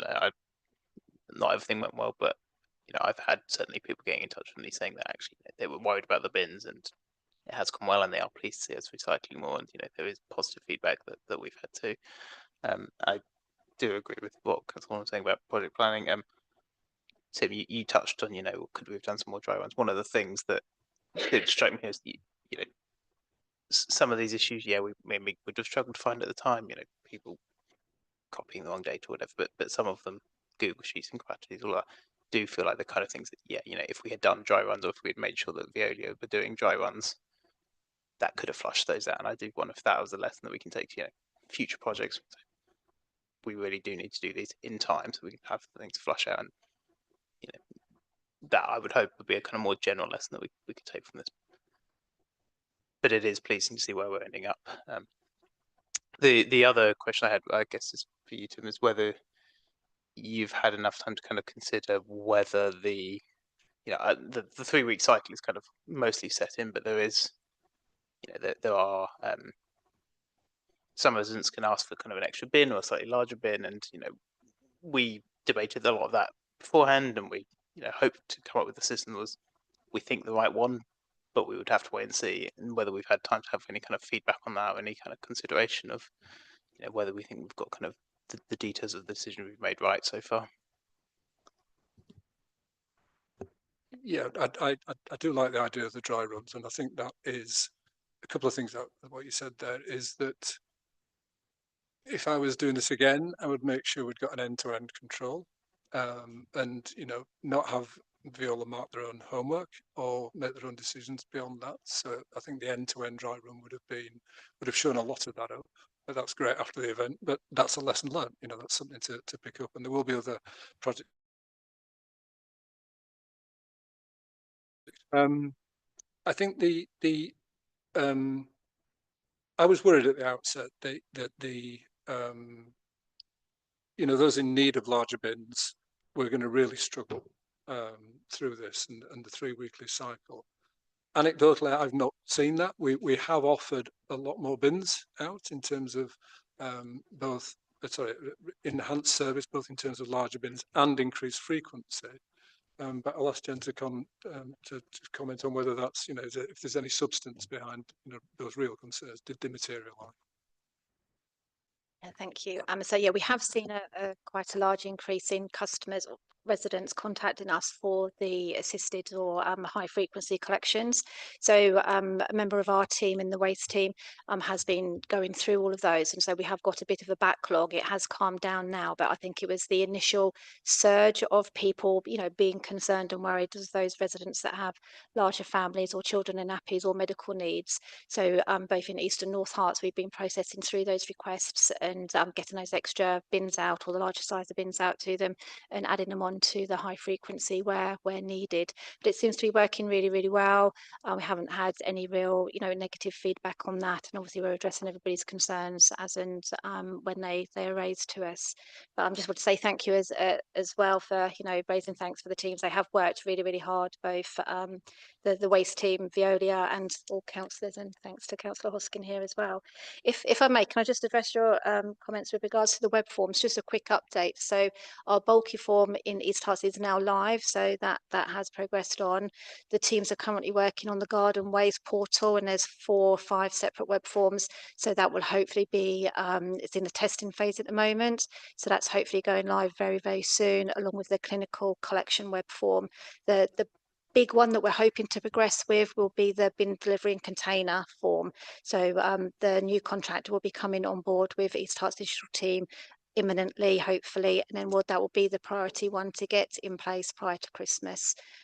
So we'll be working on that soon. And with regards to Christmas and what Councillor Hoskins said with regards to communications and engaging with the public and residents, we have a new waste communications officer within the team. She's only been with us a short while now, but you may have seen some of the Halloween comms that have gone out recently, which are really engaging and quite fun as well. So we're really excited to have her on board, and we're looking forward to being able to support residents through that Christmas period, when we do appreciate a lot more waste and recycling will be generated, but we'll be here to support them through that.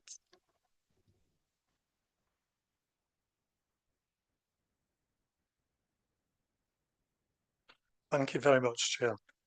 First of all, may I offer my congratulations to Jeanette Loudon on her appointment as Shared Service Waste Manager. A long-standing dedication to the waste contract has been truly commendable, and I wish her every success as she steps into the role of the Service Manager. Moving on to Eric Buckmaster's point about St Albans, we should not only strive, but we should exceed what St Albans are doing. Now, I don't believe there would be an extra cost involved, because the structure's actually in place to do that. And with the compositional study next year, you'll be able to understand what streets are complying, who aren't, and the mix in the services. Now, moving on to Councillor Marlowe's point about is the management up to it. Now, if I can just sort of enlighten people here, if we go on to customer services, this is no reflection on Jeanette. 3-4 years ago, customer services was raised as a delicate point in a new contract being started. Now, customer services within East Hearts hasn't been good. And when I attended the board meetings, I always brought up that North Hearts can do customer services far better than East Hearts. And on the IT side of it, and Jeanette's explained sort of in detail all the different Google Sheets, etc., 3-4 years ago, I raised that not only with the Chief Exec Officer here in no uncertain terms, but the operations manager. And I also asked for IT specialists to come in and sort of brief the board and various other bits and pieces. Online forms consolidated and online forms on the website. That was another area that was raised.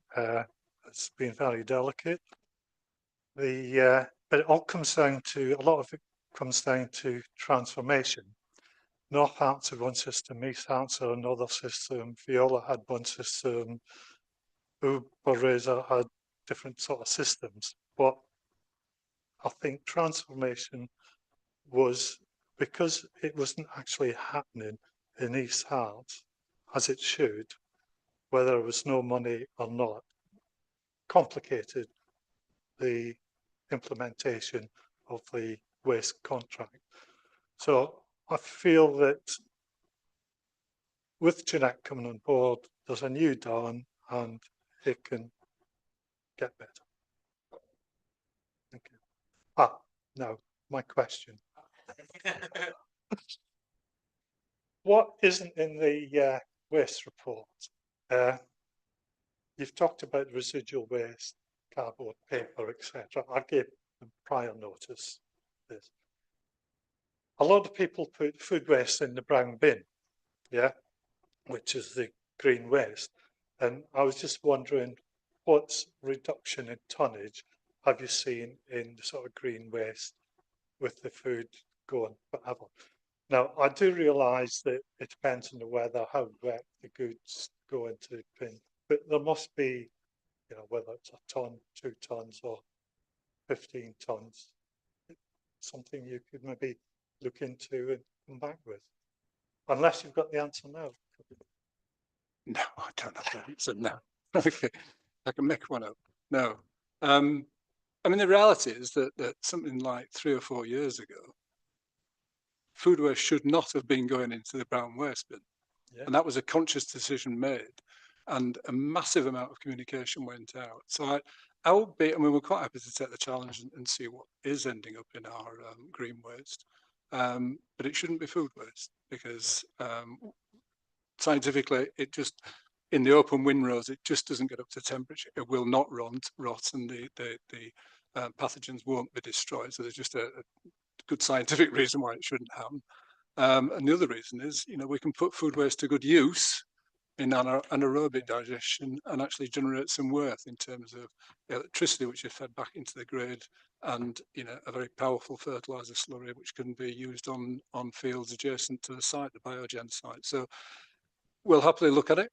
I hope it's vanishingly small. But yeah, quite happy to have a look at it. Thank you, Tim. Thanks, Chairman. Yeah, the green waste is seasonal anyway. It's probably quite hard to make comparisons. So I wouldn't expect too much on that.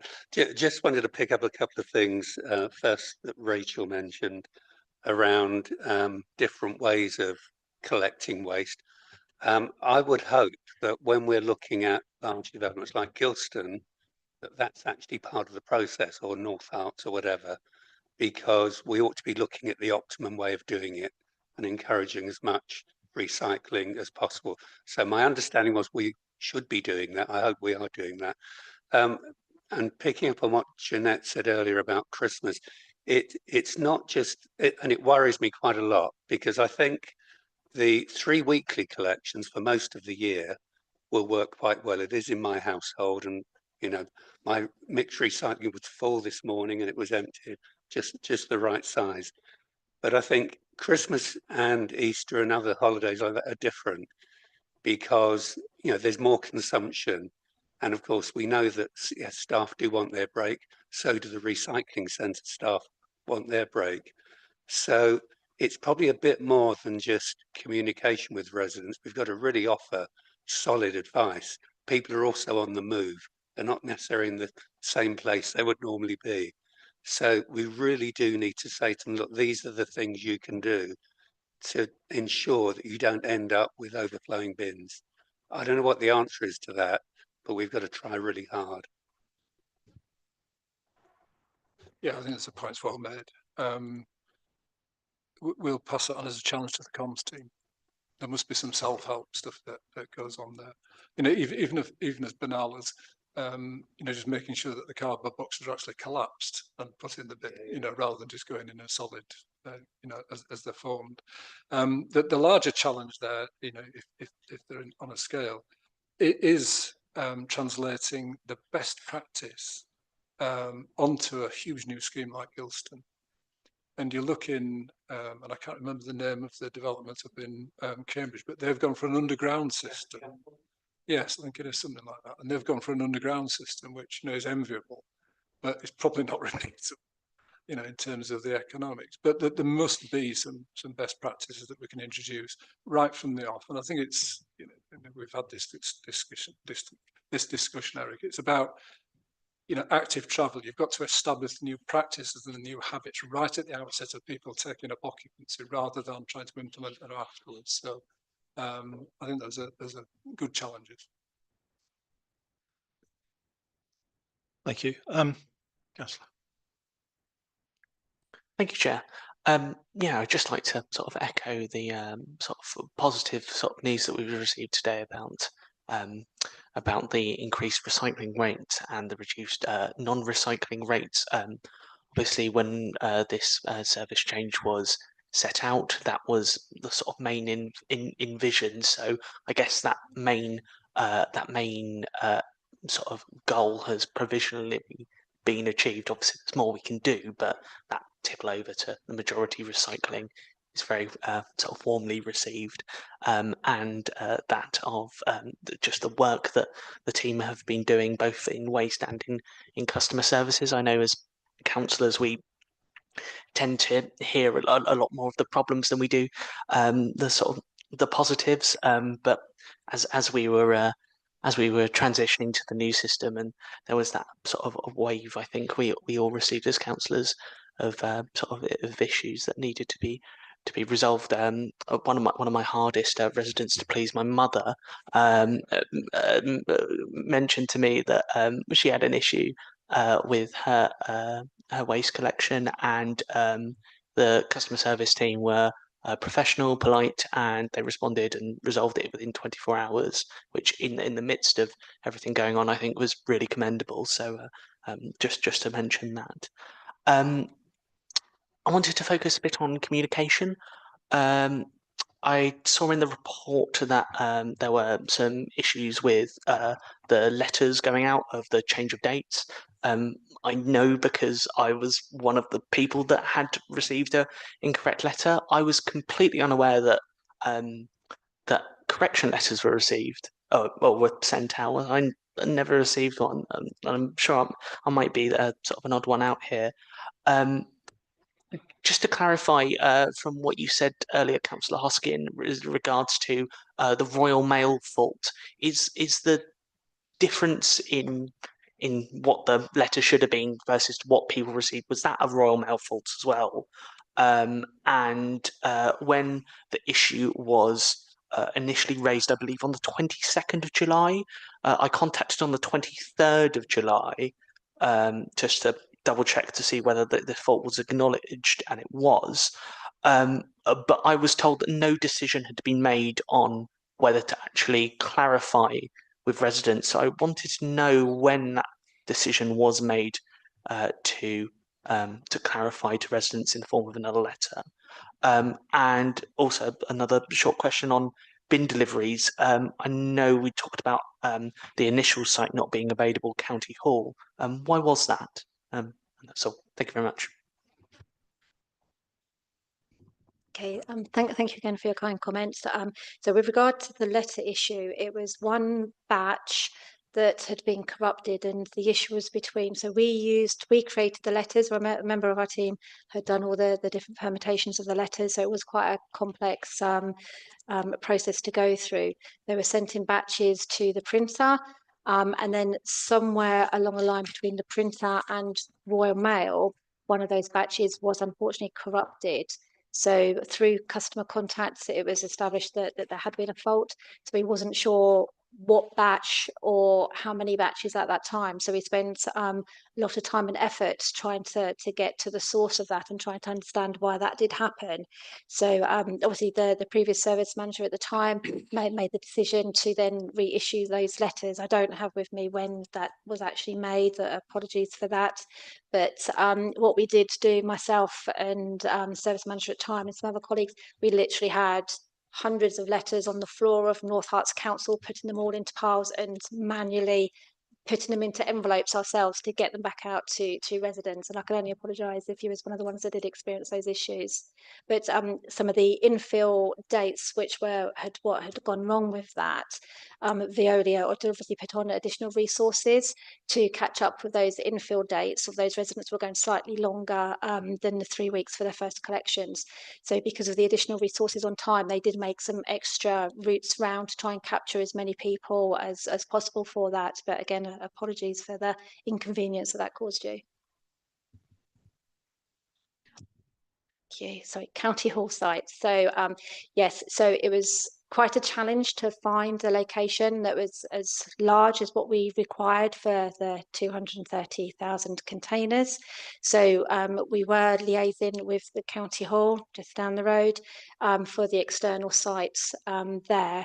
But unfortunately, due to some insurance issues of where the site was and the cover for that, it was established that we weren't able to use that site. And that did happen quite later on. So through Veolia and their contacts of a site that they had used previously, possibly for St Albans, we were able to make contact with that landowner, negotiate with them, and establish that site, which has been a very good site for us to use in fairness, and it has worked well, apart from obviously impacting slightly on the times of the crews doing it. But it was a well sought site, and yeah, we thank those landowners that came to our need at the last minute as well. But it was a bit of a lastminute.com on that one. And just add as well, you might recall that there was a fire that took place not too far from that location a little bit afterwards, and I did count our lucky stars that actually for other reasons that they weren't stored there, because you can just imagine what we were reporting to you now if there'd been so many bins gone up in flames. I just had one quick question. Earlier this year, full council had a petition from the residents of Folly Island expressing concerns about their particular community. Is there anything you can tell us about how it's gone there? Yes, so just as an update with the Folly Island rollout deliveries, the bins were delivered quite late on in the delivery rollout. As a service, we also had provided fibre sacks, so we had an established list of what we would call sack customers of very small terrace properties that weren't able to contain any containers. So we're already on an established sack collection. So we were able to offer those out to those residents that was on that existing service, and obviously we're doing assessments of anyone that contacts us since the rollout to establish if that's the best service for them or not. But with Folly Island in particular, the rollout went extremely well of the bins being delivered. We did it en masse on one morning. there was limited resident contact with the crews or any concerns raised with the crews at the time. The first couple of weeks of the actual service, it has gone smoothly, although we did have some contacts of some concerns raised by residents of some mixed collections of some of the waste streams, which obviously we raised directly with the contractor Veolia, and that was quickly, raised with the crews and rectified on that. So I myself haven't received any escalated concerns from any residents since then. It has gone, in my mind, quite smoothly for those residents. I have had an issue raised today with a gated community within the vicinity, which we're just looking into some issues on that one. I don't know the details of that at the moment, but it's only just come to me very recently. So like some of the other issues we're experiencing, once it's been raised to us, we'll look into it and look to get them resolved as soon as possible.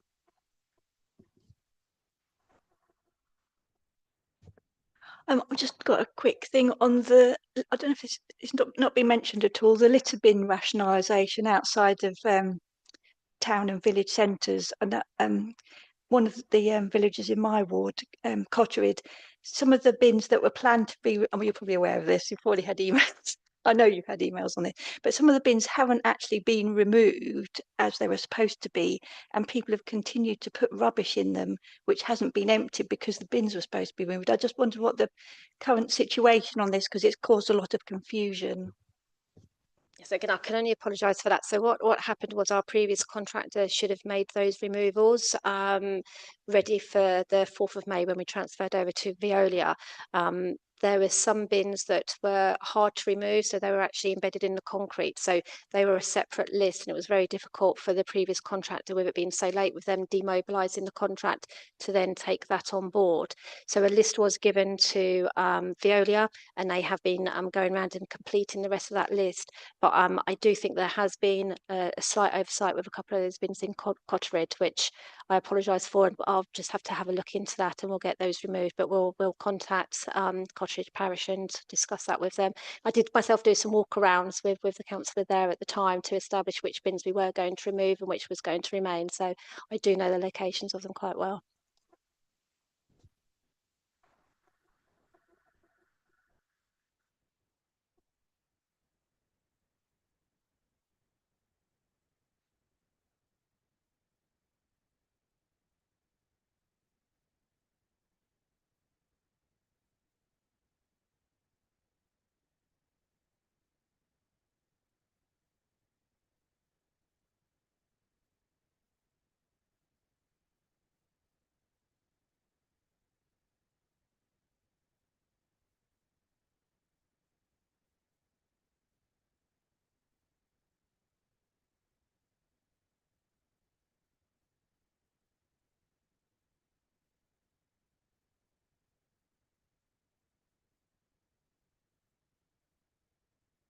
No, not tonight.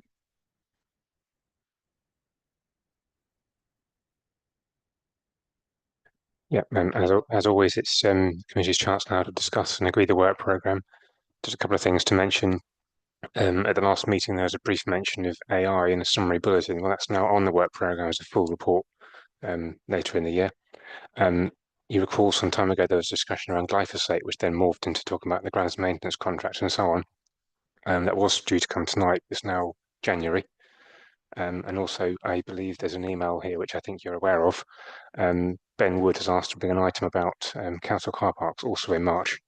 So I think that's it for the moment. It's your chance to discuss the work programme now and agree it.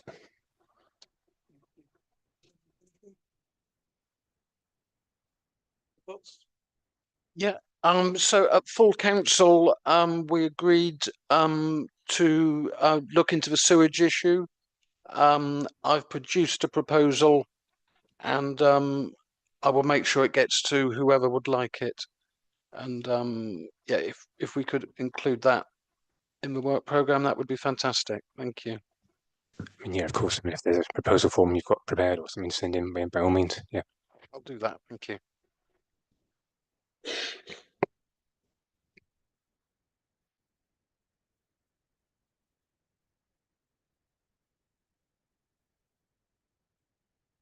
I noticed on the council's forward plan that the retendering of the goods grounds contract due to go to exec on the 13th of January. So just flag that we might have to ask that be moved, given that we're not meeting until the 20th. I'm sure that's doable. We'll see. There's also, we've had, we discussed this at our last meeting. We had two proposals around local government reform that we've yet to agree a date for when that's going to come back to. Sorry, when that's going to come to us. Who was the lead on that? Can you remind me? Sorry, the officer, the lead. Was it James or? Yeah. We'll come back to you on that. We will get a date in the diary for that. Yeah, please do. Yeah, thanks. My original intention when proposing this some time ago was really around the council examining the assets that we have so that we do understand what we have, if things need to be transferred to the new unitary or things need to be disposed of. Now, I understand the council's going through that process anyway, potentially, discussing what might be and might not be. So I don't know if Ben wants to add anything. So I don't know whether it's something that we scrutinise ahead of eventually something going to executive. I don't know what the best way of doing that is. Okay, we did have a list of assets produced by Jonathan Gill, which I'll share with you. Right. I just need a view from you whether you think that addresses your concern as highlighted in the proposal. Maybe we should keep it on the list. Yeah. And then see what transpires from the process that's underway anyway. Yeah, obviously things will move on that in the next couple of weeks. Okay. Anything else on the forward plan, Councillor Horner? Yeah, thank you, Chair. I also noticed on the you mentioned the retender of the grounds maintenance, which is on the forward plan, and I do remember that this was going to come to earlier overview and scrutiny. It hasn't done. Bearing in mind the very short timescale between when it is due to come to us and the executive decision, I would second the comments made by the chair as about perhaps delaying that, because I do think this is an important issue that we do need to have, bearing in mind that we had the report previously and we had the discussion earlier at a previous meeting that we should have some input into, and I thought that had been agreed. The other thing that I wanted to mention was on sustainable transport. I noticed that it's either January or March for that. On the forward plan, there is an executive decision around the LC whip, which would fit in very much with at least the cycling and walking aspects of sustainable transport, and therefore whether that came to the January meeting ahead of it going to executive might actually fit in with that. So that was my suggestion.